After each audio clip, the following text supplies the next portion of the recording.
look at those colors in the sky. Cotton candy. It does remind me of cotton candy, though. I don't know what it looks like for you, but it looks beautiful, beautiful. So, it is Tuesday. The weather is amazing right now. It's like 58 degrees. Oh, roll up my window. Sorry about that. It's 58 degrees. I'm going to turn on some air. Okay, let's do this one. And telling me to say between the lines. Okay, so today I'm going to talk about the soul. And how am I gonna word it? How am I gonna title it? Well, I know I want to talk about the soul and how it remembers everything. So maybe I don't want to say the memory of the soul because it's like kind of weak. So I think I'll title it the soul. The soul remembers everything, or records everything, something like that. We'll see what it is, but that's what I'm talking about.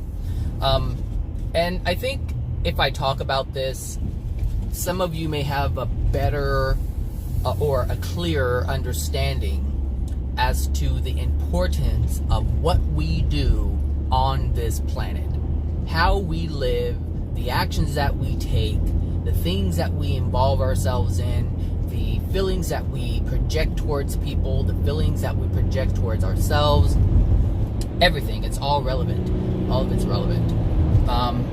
There isn't anything that happens that's not relevant, to be perfectly honest. I mean, everything that we do is important, whether we do something that's loving or unloving. And the reason why that is because everything's recorded in the soul. And so, as some of you have come to learn, or probably knew before you even came across my videos, how we experience life in the spirit world is determined by our soul. And it's the contents that are within the soul. And the contents that are within our soul are based on every experience that we've ever had. Or I should say, yeah, every experience that we've ever had. And that, or specifically what we've allowed to enter our soul. Because there's been a lot of things that have happened that we did not allow to enter our soul.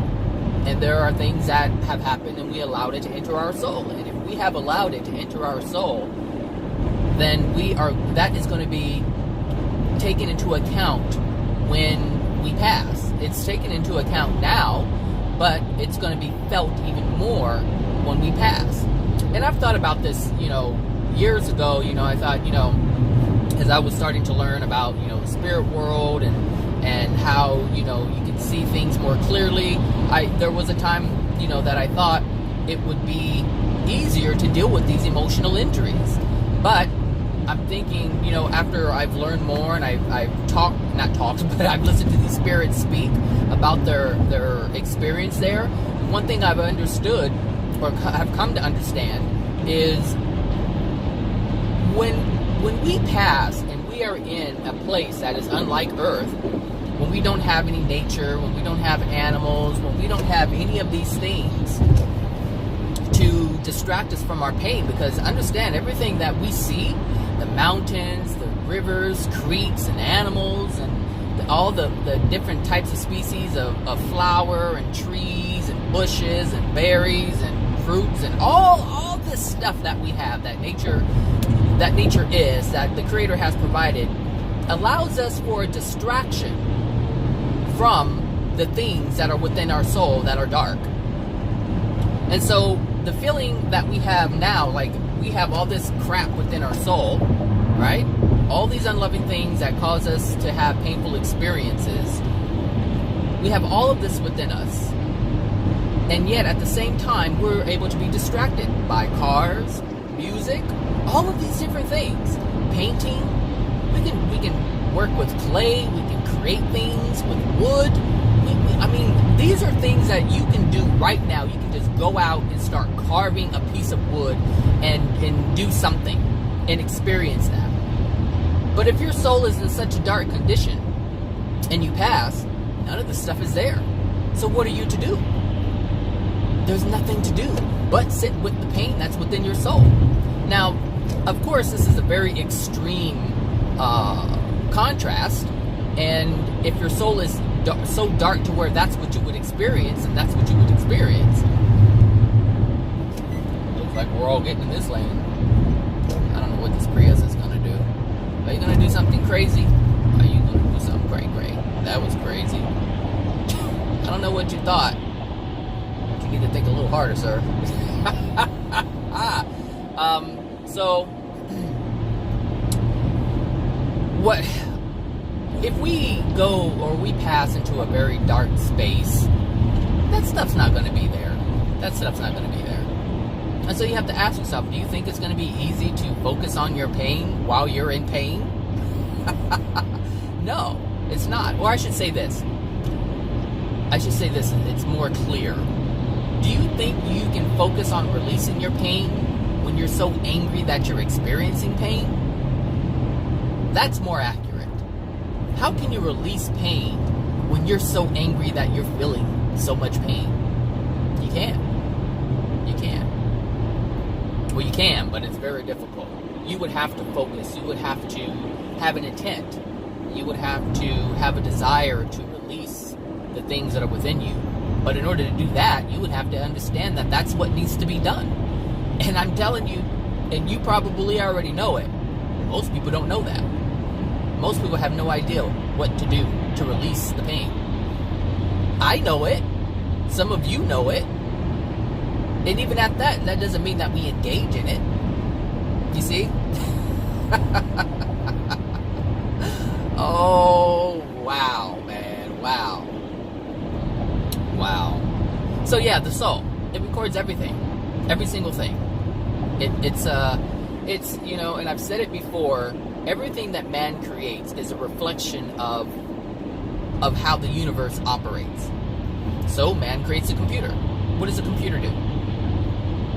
Well, the computer stores. It has a hard drive. It has memory. It stores everything that you put on it. Even when you forget, I mean, there's things you can go looking through your computer and you'll be like, oh, I forgot I even had that. Oh, wow, this is from 8 years ago. This is from last year I didn't even know I had. Oh, wow, look at this picture. Your mind doesn't remember everything. It doesn't remember anything, really. Not much of what's important, but that's our choice. That's a choice. We can remember things. So yeah, let's look at that. You know, let's say you have, well, just to be clear, everything that man creates that shows us how the universe works, or how our soul works, because everything that we create it has to be in alignment with how things work. We can't create anything outside of how things work.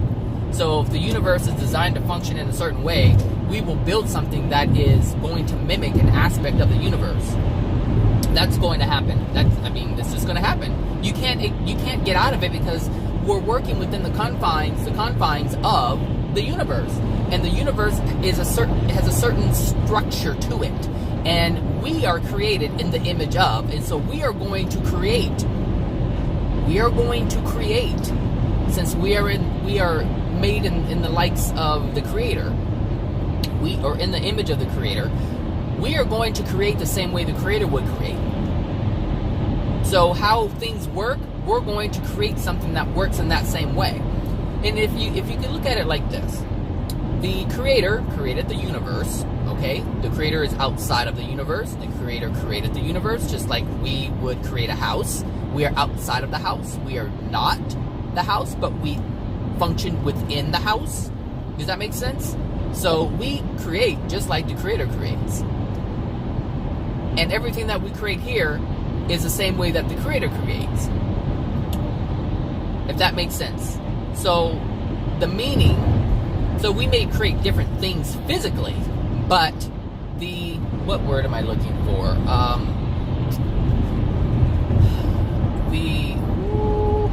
What word am I looking for? This is a good one. Zachary, you're stuck. I guess not the premise, but the energetic structure is the same, if you will. So, like I said, we are made in the image of the Creator exists. We are made in the image of the Creator, so we exist outside. Just like the house we create, we exist outside. The Creator creates things for beauty. We tend to create things for beauty, even though we do things a little differently because of our soul condition. So if we didn't have all these things that were unloving within our soul, we would create just as the Creator creates, but in the direction that the Creator creates. We create in the opposite direction. We believe that we're creating things of beauty. For instance, the vehicle, the car. It looks beautiful to us, and we marvel over it, just like the Creator marvels over His creations. But ours may look pretty to us, but they're destructive, and they have to be because of our soul condition. Does that make sense? Our soul condition is degraded, so that which we create may look nice to us, but it is destroying. It is destructive. It deconstructs what has been created. And that's what we're deconstructing, all the things that the Creator has created or has imbued within its creations. Because everything is in love. And so we are creating outside of love. We're creating without love. So the whole purpose is to remove the things that are within our soul that are unloving, so that we can create in love. So that we can create making things. Because here's the thing. Of course, we could create a car. If our condition was in a better condition, we would have created something like a car that produces or runs on hydrogen, which is more safe than this or more loving than this. Does that make sense? And this gas guzzling thing. So this is what I'm saying. It's like, the soul is going to dictate everything. Hold on a second. Put on some chapstick.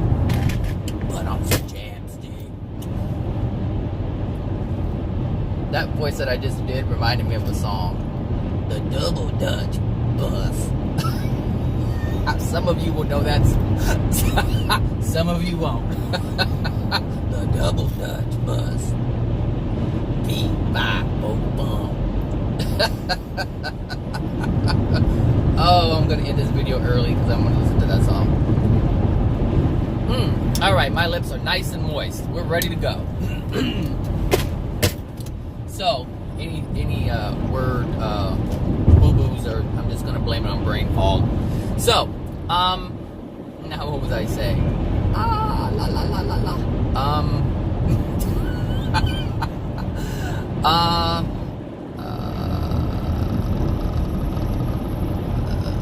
The Creator, we create, just like the soul, we create in the opposite direction of the Creator. Okay, I think I made that quite clear. Oh, how we create here is based on our soul condition, and how we create in the spirit world is based on our soul condition. The only difference, and there really isn't any difference, but it will seem like it's different, is because there will be less action required to create. I should say that. Yes. There will be less action required to create. So in the spirit world, so let's say you're living life here, and you've done a lot of hard work to create whatever you have, mansions, whatever you have, you land and a house, beautiful home, and all the things you want within the home. And if you were able to maintain a good soul condition, then you will pass having things that are similar to that, probably a little better, probably a little worse, depending on your soul condition. But the only difference is you would not have to work to create it. It creates itself, because the universe is creating it for you based on the contents that are within your soul. So those who pass into the spirit world will end up in a location within the dimensional spaces that are available, all the way from the 1st to the 36, but you won't move. You can't be anywhere above the 6 anyway. And most people won't even pass in a 3 or a 2. They're usually in the 1, the first dimension. But that's because of the soul condition. So if you can remove the things from your soul and increase, let's just say, remove the unloving things from your soul, allowing truth to replace that, then the place that you'll end up in will be a better place than those who end up in a dark place. And it's all because of the soul. And the soul, like I said, is the condition that it's in based on all the things that you've ever experienced. All of it. All the things that you did when you were little that you can't remember. All the things that you did as an adult that you don't want to remember. All the pain that was given to you by others when you were a child, when you were adolescents, when you were a baby. All of those emotional injuries, they're all there. All the pain you've ever experienced, it's all there. All of it. It's recorded, documented. Just like that. But unlike the computer that man makes, it doesn't get corrupt. There isn't any data lost. It's all there. And the universe will respond to that when it creates your living space. And your living space being in the dimensional space that you end up in. That's it. That's how it works. Which is why it's so important for me to not hate, to not have resentment, to not have judgment. Now, releasing the emotional injuries, that's a different ball game for me. It's difficult for me to do that. But I'm working on other things that I know I can work on now, which is being less judgmental, being less hateful. I still have fears. Obviously, that phone call that I got from my sister the other day triggered something. I felt some anxiety. I was like, oh my gosh, what is it? Because that's the natural response that I've had. Or I should say, it's based on the experiences that I've had, which are all locked in my soul. And that was evident of that. That experience of anxiety that I had when my phone rang, that told me that there's something within my soul. There's a fear within my soul. That's what anxiety is. You're fearful of experiencing something. So I was fearful of experiencing an interaction with my sister. Why? Because the interactions with my sister are not authentic. Coming from her, they're not authentic. And also coming from me, because I never really told her the things that I felt. But the thing is, I know I can't do that. I mean, I can, but it just will create something else. And that's another thing that I'm afraid of, because my sister is not a nice person. My sister's not a nice person. You say something and she's like a scorpion. It's like she'll try to attack you and hurt you because she feels hurt. And so you can't be truthful with her because she gets so angry and she wants to attack. And so this is why I get anxiety dealing with her, because I do want to be truthful, but it's not that I can't. It's I choose not to, because being truthful means that I'm going to experience pain, and that's the fear. That's the fear. And look, I just done figured that all out in a minute. Because I never really thought about it. I just knew that I felt it, but I really never put it into words, to intellectually understand it. And that's why, there's a fear of experiencing pain. And I want to be truthful. I want to live in truth, but her personality rejects it. And if you tell the truth, and this is with a lot of people, you tell them the truth about whatever, and if that truth brings them pain, they'll get angry, and in their anger they'll want to hurt you in return. And that's what my sister does. And so that's why I don't really want to interact with her. I really don't. Like, I feel it's safe. It's a safe place to not interact with her. But like I said, I would love to have a relationship with her, but I can't have a relationship with her because I just can't. She won't allow it. She'll allow a relationship, but it'd be a bunch of bullshit, and I don't want to deal with that. And so I have to make a decision, and I have made a decision to just kind of like stay away. If she calls me, but I'm not making any effort to do it. I'm not there yet. I'm not there yet. I probably can if I release the anxiety. Of course, there won't be an anxiety. And even though I know her issue is her issue, it's still my issue because I have anxiety, because there's still something within me that's fearful of the treatment that I've experienced from her over the years. And the thing is, like, there's a lot. And most of it, this is interesting, most of it comes from the time that I lived with her. Most of it comes from the time I lived with her. And I lived with her, I think, 2 or 3 times.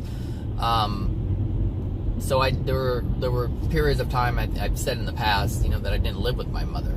So the times that I lived with my sister, it's like, first of all, I'm not her kid, and the thing is, I lived with my sister not because my sister wanted to be loving, but because my sister had issues with my mom. And so she didn't do it in love. And so when I was with her, she felt the pressures of raising me when I wasn't her child. But in her efforts to hurt my mother, she was frustrated. Does that make sense? Her decision to hurt my mom, or to prove that my mother was unfit, that my mother was whatever she felt my mother was, or our mother was, whatever she wanted to prove to her, because that's really what it was all about. That's really what it was all about. There's some other things, but it's not my place to say. But so, you know, since the action was taken outside of love, it was done with malice. Her experience was to feel the feeling of pain, and that pain is not having the freedom, having to, you know, raise me and feed me and cook for me and clothe me and, you know, make sure I was in school and blah blah blah blah blah blah and all these different things, and I wasn't even her child. I wasn't her child, and it may look like it's loving, but when you do it with the wrong intent, you suffer because of it. And that meant that I was mistreated because of her anger that she was suppressing, and she didn't even know. She didn't even know it. But guess what? I knew it. I knew it because I felt it. I knew it because I felt it. And that's the way it happens. When you suppress pain, somebody else is going to feel it. Definitely. Absolutely. You can't escape it. That's the unloving thing. That's the way the system works. If you're unloving, and if you're feeling pain and you want to deny that pain, somebody else around you will have to feel the sting of it. Somebody else will definitely feel it. You know, so that's the way it works. So anyway, the soul remembers everything. The soul is going to remember. It does remember. It is remembering. It has stored everything that she's ever done to me. It's stored everything that I've ever done to her, and all those things are stored within my soul. And everything is stored in the soul. It's just there, and that's why we have the lives that we have, based on the contents that are within our soul. So you can't escape it. You can't ever escape it. At some point, you're going to have to deal with it. You can ignore it for as long as you choose to ignore it. Some people have ignored it for thousands of years. You know, they've been in the hells for thousands of years, the sixth dimension for thousands of years, because they've released certain things but haven't released other things, and that prevents them from being at... I smell skunk. That prevents them from being at one minute, or at one minute with God. Like, they can't be a celestial being. There's skunk out here. Damn it, it's strong. All my windows are closed and the vent is closed. I think I didn't have that vent open. I was going to, but I said no, I'll just keep it closed. I listened. Thank goodness I listened. Or else this car would have been filled with skunk. So, yeah, some people ignore it, you know, and they are where they are. And like I said, they can't, you know, some spirits have released certain things, but not others, and they can't become a celestial being because they haven't released it. Look, you cannot become a celestial being until all, and I do mean all, emotional injuries are released from the soul. So every celestial being that you know of, or heard of, or listened to, they have all released all the unloving things that are within their soul, and that allows them to be, or to receive, God's divine love and become divine. So you see, so we can today still receive God's love. We can receive love from God, absolutely, but we cannot become divine, if you will. Not divine like God, but a celestial being. We can't become that because we still have all the crap within us. So two things have to happen. We have to do what Adam and Eve didn't do in the beginning, which was they were in a perfect state, didn't have any emotional injuries. And so at that moment, if they would have accepted God's divine love as that what was being offered at the time, then they would have been a celestial being like that. And they would have been a celestial being on earth, and they would have been able to procreate in that way, meaning that soul would have come out just as clean, just as clean as it came in. That's what would have happened. That would have been the alternative. And that still can happen, but all of humanity would need to get on board with that. Not all of humanity. Let me just say this. If there's even one person that can reach that state of perfection along with their soulmate, their partner, whoever it is, if they reach the 6th dimension and meaning they have released the, all, but some, let me clarify this. You can be in the 6th dimension and be in man's perfected state.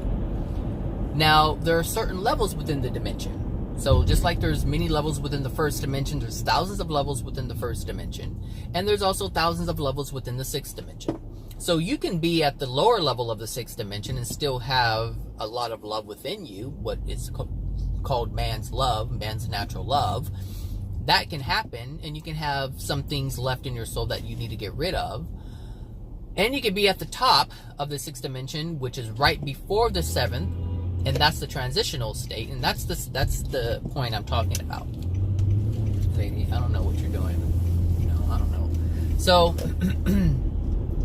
So if you're at the top of the 6th dimension and you just about have everything gone, let's just say you have everything out, just gone, and you are at the state that Adam and Eve were in, which is basically what would be considered today the top area of the 6th dimension. But that's where they were created. That's where God created them. And in that moment, God created the 6th dimension, and that's the only space that existed for man. And that was the only dimensional space until we create more, and that's how we create below, higher, and lower. That's how we do it. So, just to say you were there, and your soulmate was there, and you decided to have a child. Your child would have come out in a perfect state. That soul would have come in clean and would have came out of the mother's womb clean. No emotional injuries, a very powerful soul, clean. Wouldn't experience any suffering whatsoever. That's what could happen. And that can just happen. That can happen today, now, in this moment. If two souls would have released their emotional injuries and accepted divine love from the Creator, which is what Adam and Eve, or Amon and Aman, did not do. Just like that. So just because it didn't happen in the beginning, it doesn't mean that it can't happen now. But in order for that to happen now, people have to be aware that it's even a thing. But the way it's going, the beliefs that people have, it's not even a thought. Because if you look at the different spiritual and religious beliefs, they don't believe that that's even the goal. The goal is to just, some people believe in past lives. So you die, you come back. You die, and come back. You die, you come back to learn a lesson. You die, come back. And so they see it as a state of being in a perpetual state of school. Just over and over and over and over and over and over. And it's never ending. And it's true to a certain extent. Yes, the soul does learn forever, because there's so many different things that create, and there's so many different things to experience that are beyond the consciousness of the people who are currently experiencing it. So there are people in the 36th dimension, or souls, or whole souls in the 36th dimension, and they don't know what is in the 37th, but it will be created at some point. Absolutely, at some point it will be created. It was no different than when Jesus discovered the 7th dimension, and the 8th, and the 9th, and the 10th, and all the others. It's no different than that. He didn't know what was in the next dimension until he created it. And he created it. That's it. And we create everything. So, it all things are possible. All things are possible. And I know some of the things that are possible. I don't know it by experience. I know it by people talking about it. But it's no different than someone saying, oh my gosh, it's this place, it's called Six Flags Magic Mountain, and it's so fun, and the roller coasters.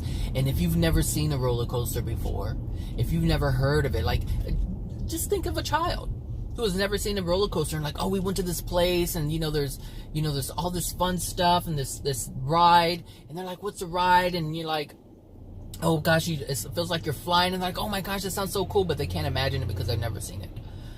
But you're just taking it in from the accounts of people who have.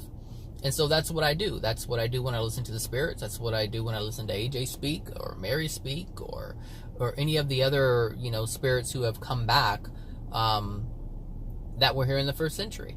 So there's 13 of them, and I've heard some of them speak, not all of them. And so I listen to their accounts. I listen to their accounts in the spirit world. I listen to their accounts here on earth. And that's how you learn of these things. And you won't be able to validate them until you get there, but you can look at it. If you have common sense, if you have logic, sound logic, then you can see, hey, that those things are similar to here. Oh, those things can happen.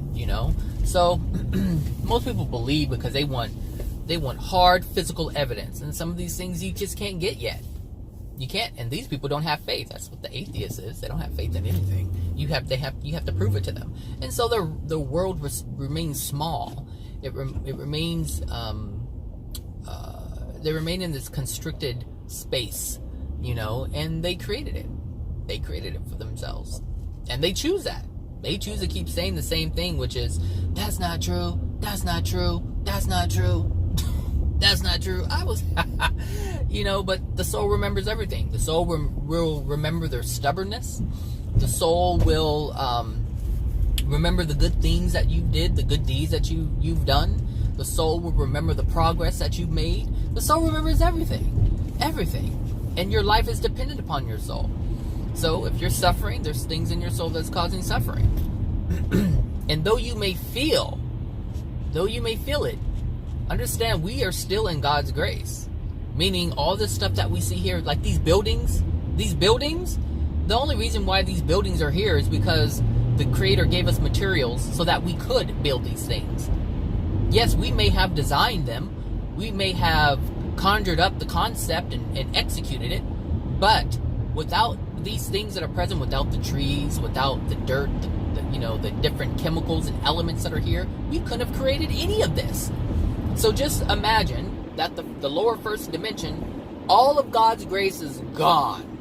Why? Because the soul doesn't call for it. The soul doesn't call for grace. It doesn't call for all these things. You only get grace when your soul calls for it. That's it. And if it's not within your soul to receive, then you're not going to receive it. But if you have love, then yeah, you're allowed some grace. And as you increase your soul condition, as you release some of the unloving things within you, you'll receive more grace. And you'll have a better experience. That's just how it works. That's how it works. Don't fight it. Don't fight it. Just understand it. You can fight it if you want to, but it just creates more resistance. And more resistance is more pain. So, there's certain things that I'm experiencing that I can't stand. But obviously I don't dislike it enough to release it from my soul. Because, I'm sort of comfortable with it, if you will. And that's the thing. That's why these bad experiences keep happening, because it's trying to say, hey, Zach, don't get comfortable. Don't get comfortable with the pain. That's what the Creator is doing when you receive all these law of attraction experiences that you don't like, whether it's, whatever. It's like, don't get comfortable with it. There are better things. Release that so you can experience it. So I now see life differently. I now see the universe to be different than what I initially thought. And to be honest, I really didn't have a thought as to what it was before, because I didn't know what it was. Growing up, I didn't know what was what. All I knew is someone said there was a God. Some of my family members called it Jehovah. Then I later learned that some people call it Allah. And, it's like all these different words. The Creator. I used to hear people say the Creator. And then I used to hear people say God. And even though I heard the words, I had no concept as to what it was. I didn't know what it was. I didn't know what God was until, a year ago, maybe? A year ago? Maybe? 2? When I actually felt it. That's when I was like, whoa, it's there. I know it's there. I know it's there because I experienced it. Some say, well, I can't see. Well, you can feel, can't you? Do you not trust your feelings? Most people don't trust their feelings. They don't trust what they feel. I didn't. I was getting messages and feeling certain things about that lottery ticket, and I ignored it. I felt it, but I ignored it. And we're so disconnected, and that's the thing. If we were more connected with ourselves, if I was more connected with myself, I would have got that message loud and clear a long time ago. And I did get it loud and clear, but I ignored it. I didn't pay attention to it. I didn't have faith in that feeling. So that's that. So the soul is a container of everything. It remembers everything. It doesn't forget anything. But you can get rid of it. That's the thing, is you can delete all the things that are within your soul that are unloving, but you have to delete them. You have to delete them. And you can ask for God's assistance. Of course God will help you, but you have to still go through the motion. Like, and I don't know if I've said it before. I think I posted it. There's a difference between releasing... Okay, so there's a difference between... how should I say this? There's a difference between you releasing the emotional injury and the creator taking it away. There's a difference between the two. And the difference is, if you do it on your own, there's a possibility for it to come back. If you do it on your own, if you release the emotional injury on your own, the potential is there for it to come back. And understand, when Adam and Eve were here in the beginning, they didn't have any emotional injuries. They had zero. And yet, they were able to make a decision that was out of harmony with love. And so they had nothing within them previously, but they created unloving things within their soul. And so that should tell you that even though you may release it, the opportunity is there for it to be there again. Because we have the free will to make an unloving choice. We have the free will, we have the ability to allow someone else to put their pain inside of our soul. We have that ability. However, if God reaches in and takes out, meaning you ask the Creator to remove that which dwells within you, and you are willing to do your part and release it by crying, by feeling the pain and releasing the pain, by experiencing the pain, I should say, by experiencing the pain and releasing the pain, God will take the root out. It will not come back, because you have divine intervention, and that's the difference. And, that's the difference with everything. And, yes, we can do it on our own. And yes, it will work if we do it on our own.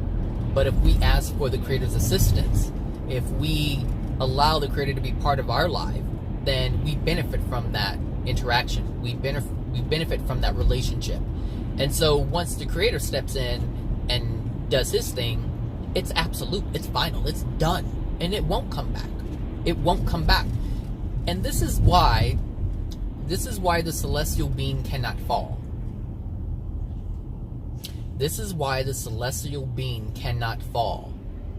Because once a celestial being is at one with God, that means that being, that soul, has accepted divine love. And now that being has a protection of that divine love. So there's nothing that could ever happen that would degrade that celestial soul, that celestial being.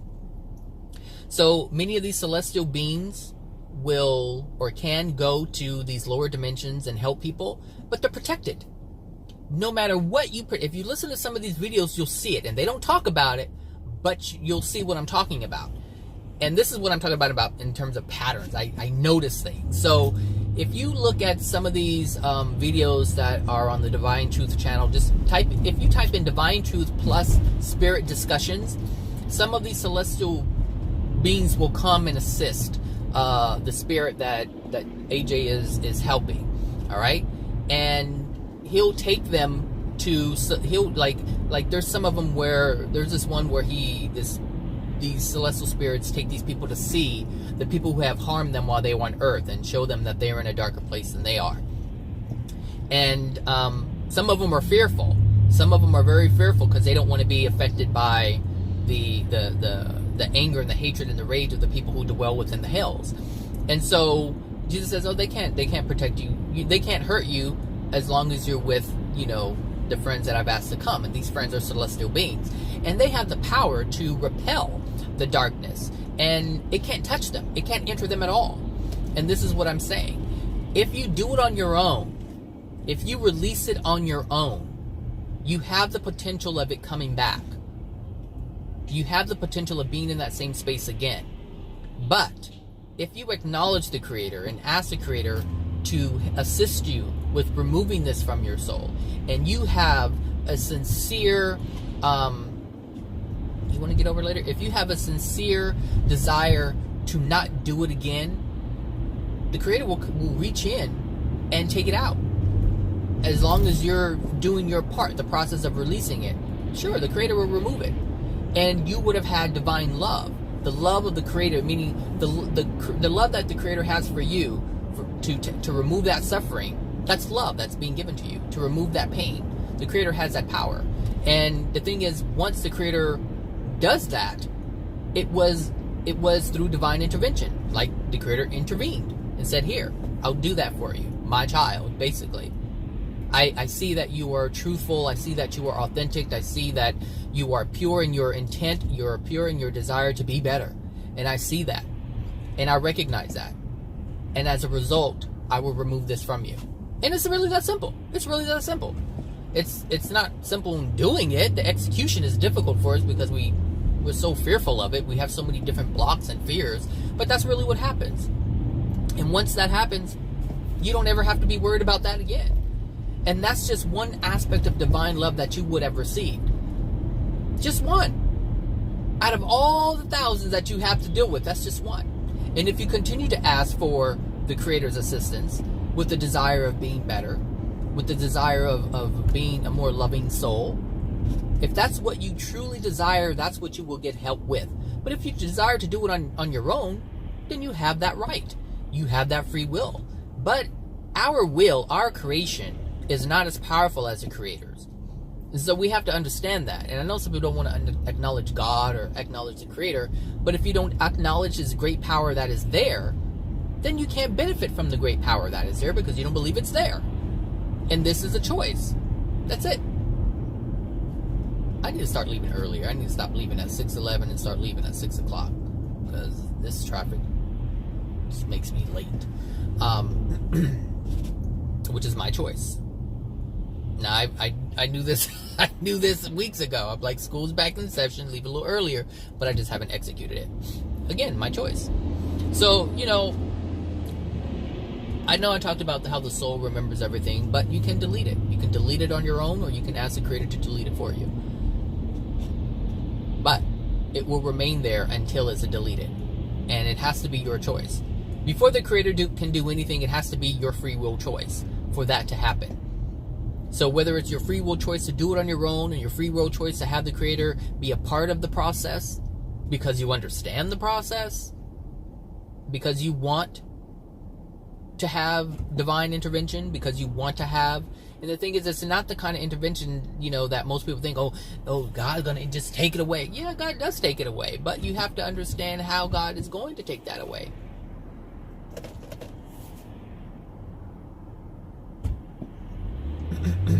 So, I understand. I don't want to say that, but I'll leave that part out. So, I'm going to go over here. I'm going over here. So, yeah. I didn't get to play my song. Double Dutch Buzz. So, yeah. Well, I gave it a little bit more than the soul remembers, but yeah, the soul remembers. It records everything. It's recording from when you're a child. It's recording everything. All the pain that has been inflicted upon you, it's being recorded. It's being recorded. And those things that are being recorded are then expressed. And that's why your pain is there, and that's why your anger is there, and that's why your rage is there, because your soul stored everything. It recorded everything. And the pain is there. So people, I come to the hood every day. Just about every day I come to the hood. And I see suffering. And I'm not saying that there isn't suffering elsewhere, but people suffer more here. They just do. And when I see it, it's like I see the pain in your soul. I see what dwells within you. I can see what dwells within them, and they don't even know it's there. They have no idea. Most people don't have any idea why they're suffering. They just think that that's just the way life is. But there's a way to change it. There's a way to turn it all around. You don't have to suffer. None of us have to. A little bit. Not completely. But I've made some changes. And these changes have brought about a different experience. And I'm grateful for the changes. I mean, I could, listen. I have a little brother and he's struggling. He is struggling. I mean, big time. There's events that are happening. First of all, the financial thing is crap. The living conditions aren't great. He has children. The relationship has issues. There's all kinds of things going on. And we came from the same family. Like, we were all raised. We were all raised by the same mother. He had his father for a little bit. I had his father for a little bit. So we all had similar upbringings. I mean, there was a time, obviously, there's 8 or 9 years that I lived before my little brother did. And so there's experiences that I've had with my mother. And so that mother that I had is different than the mother that my little brother had. And the mother that my older brother and sister had is a different mother than I had, because my mother changed over the years. The beliefs that she had changed. So during that time, my older brother and sister were there. And my sister brought this up to me. She was like, because there's certain things that, certain things that have taken place that with my mother that she didn't experience because they were already out of the house. My older brother and sister were already out of the house. So she made the statement, or she has made statements in the past. She goes, well, I didn't know that. You had a totally different mother than I did. Yeah. She did. I did. I recognize that. It is what it is. My experience is my experience. Her experience is her experience. But her thing is, she wished that she would have had the mother that I had. I didn't know the mother that she had. Obviously. Because when I came around, it was totally different. My mother wasn't a Jehovah's Witness. When I was alive, yeah, she was a Jehovah's Witness, but not when she wasn't when I got a little older. So her beliefs changed. The way she lived changed. So I don't know about this stuff. All right, anyway, I'm going to end this video here. Maybe I'll continue it later. But have a wonderful Tuesday, and I'll talk to you guys later. Bye now.